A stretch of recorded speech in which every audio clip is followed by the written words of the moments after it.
Hello and welcome to Gears University. Today's topic is going to cover rotating around the map. Today's video was supposed to be a wall bounce tutorial, but some stuff came up and I didn't have time to make that video with the quality that I would like it to be at. So look for that next week. This topic, while not as flashy as wall bouncing, is probably more important for learning how to play Gears at a high level. During this Forge Blitz round of Escalation, I'm going to break down why I move, what my plan is, what weapon I have out, and more.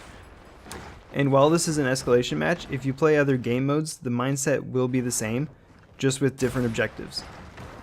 I will definitely be breaking down some mistakes as well, so if you catch any that I don't call out, be sure to let me know down in the comments. First, when deciding where you need to be on the map, you need to know what's happening. I'm currently checking my TACCOM to see how many players are alive on both teams, and you'll see once I close my TACCOM that our opponents are winning 80-20 with 2 hills captured. This is the beginning of the clip, but I want to explain why I have my shotgun out.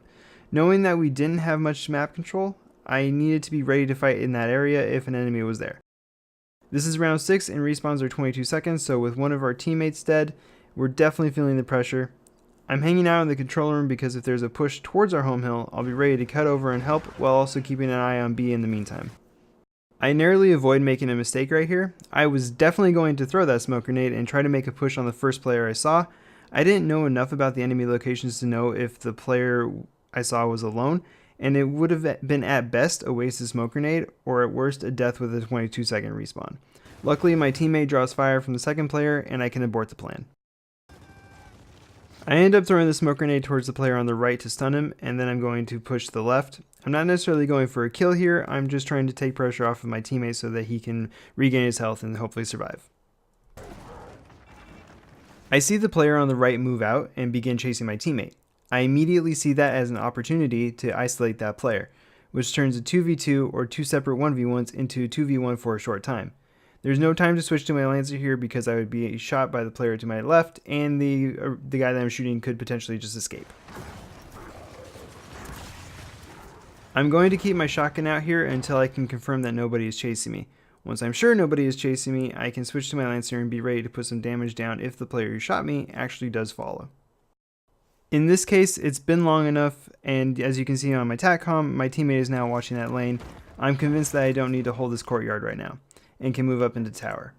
I do make a small error here. I do know that my teammate ran through the tower, but having a shotgun out just in case they have a player being sneaky would have been smarter.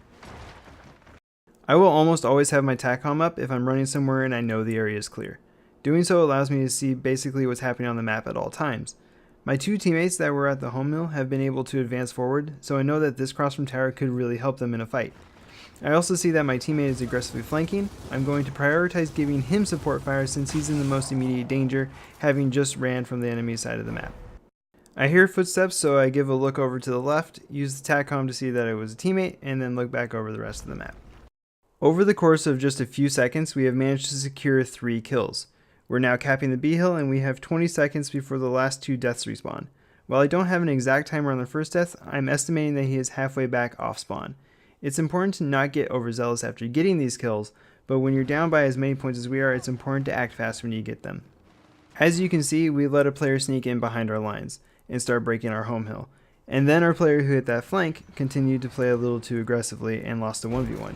When you have numbers and are pressing an advantage, it's very important to avoid those situations.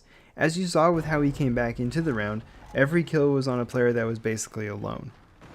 This was a really tough call that I had to make. I knew the sniper was going to spawn in just a few seconds, but I was in the tower for quite a while without actually doing anything. I chose to stay and use the power weapon because of how we had just lost 2 teammates. It felt like the best way to make a big play and regain momentum, and it actually worked out. It's now only me and one other teammate alive. I can't sit back and bank on more players running into my sniper, so I have to start making aggressive moves. I'm moving to the enemy side of the map, hoping to catch someone off guard. I end up missing the headshot, but I know that I hit the body, so I know I can down him as he runs away. I didn't bother to check the left because I figured that if there were an enemy there, then they would have been decapping the hill. Out of surprise, I misroll but switch to the shotgun as I probably should have done earlier. I get the kill but get bricked by a good shot, and now I have to reset the fight.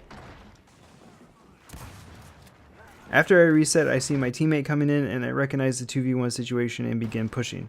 My teammate gets the kill and I grab the frags. I know that we have to start breaking hills, so I take my nades and my sniper over to the other side of the map. Our teammate did a good job and capped their home hill, so I immediately look over at our home hill. I provide what support I can, and we end up getting our hill back. We now have to hold every hill in order to win. I'm not sure what hill could be getting pushed, so I take the frags to the center of the map. I can then throw them at whichever hill they decide to try to retake. With their delayed explosion, frags are one of the best weapons to use when keeping a hill while the timer is counting. The enemy can't enter the hill until it blows up. This is a longer clip, so I'm not going to talk over the whole thing for this outro, but I will let it play out in real time so you can see it all. I made this video because Gears of War is made up of little things, and those little things will lead to big things. Checking your TACCOM, having the right weapon out, being in the right spot to help your team are all of those little things that lead to big wins. Let me know down in the comments if you have any questions or topics you would like me to discuss in future videos. Thanks for watching, and I hope to see you in the next video.